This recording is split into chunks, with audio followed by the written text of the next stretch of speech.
Let's consider the following context. Adam paid $12.72 for 5.3 pounds of apples at the grocery store. If Hannah purchases 8.7 pounds of apples from the same store, what price will she pay? Let's think through this context.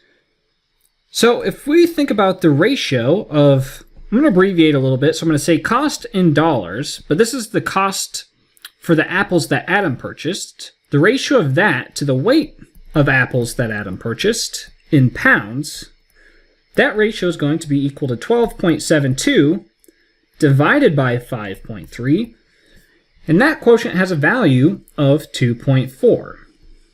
So this ratio has a value of 2.4. And what that tells us is the cost of apples in dollars is 2.4 times as large as the weight of apples in pounds.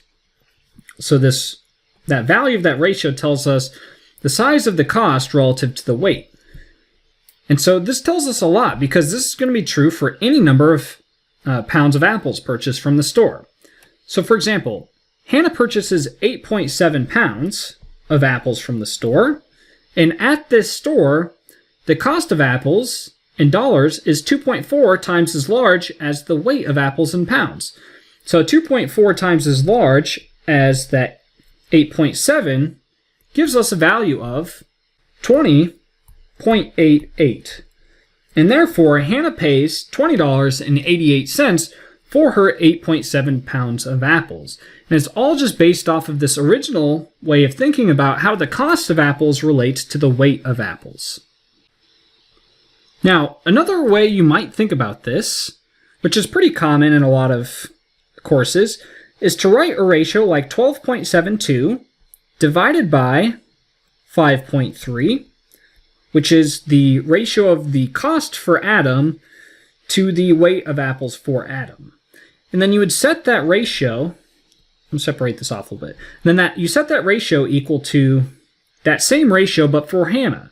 So we don't know the cost of apples for Hannah, so we'll say X is the cost in dollars for apples that Hannah purchases. And we know that Hannah purchases 8.7 pounds.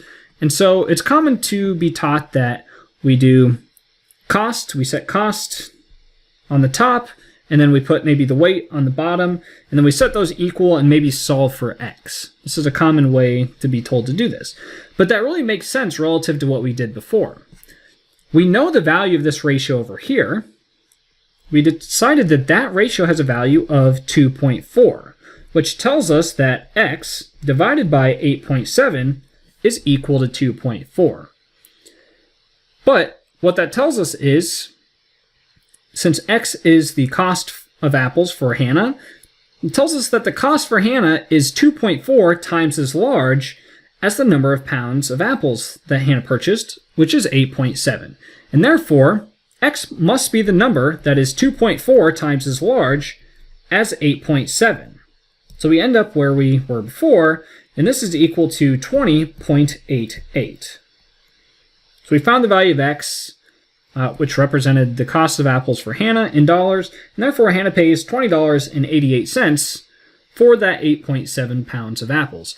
But this process of creating equivalent ratios really makes sense relative to how we've been thinking about proportionality throughout this whole course.